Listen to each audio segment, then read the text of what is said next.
So I was born and raised in Orange County. I grew up in Tustin. I was born at St. Joe's Hospital, which 40 years later, I'm actually working at, which is kind of neat. I'm the son of a general surgeon. My father's John West. He's been in Orange County for 43 years. Started off in trauma surgery, and then over the course of many years became a breast surgeon. When I went to medical school, my original plan was to follow in his footsteps. I got there and I did my first plastic surgery rotation, and I just really learned quickly that I think as a surgeon, you can decide that you're the kind of person who wants to take people apart or put them back together. And my brain is just wired for putting things together. Plastic surgery it's a problem-solving sort of discipline. It appeals to me because there's a huge range of procedures we do, and you problem solve. There's no cookie cutter approach to how we do anything that we do. So we can operate on the whole body. For any given surgery we do, there can be 15 ways of doing it. And so it really gives you a lot of flexibility and creativity to try to get each patient the best version of that result. It's not like being a general surgeon, no offense to them, but if you have appendicitis, there's 2 ways to take out an appendix. There's no room for creativity, and there shouldn't be, right? You're fixing a medical problem.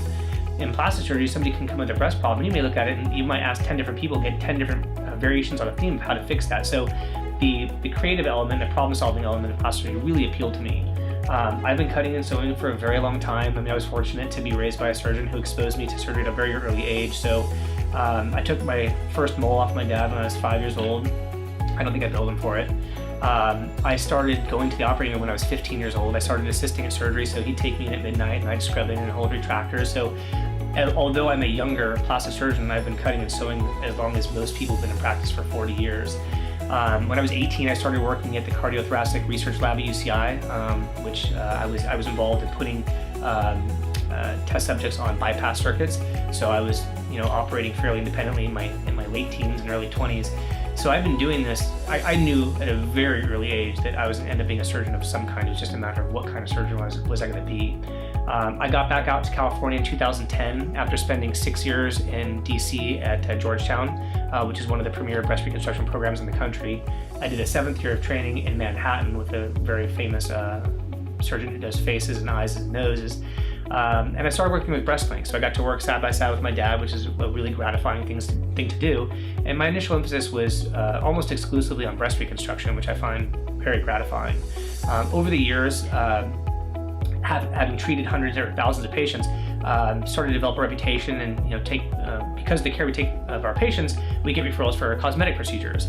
So you operate on somebody for their breast reconstruction, next thing you know, somebody wants you to operate on their friend, their neighbor, their daughter, and so our cosmetic practice began to grow. So it got so busy that we decided to start this new practice that we call Finesse Plastic Surgery.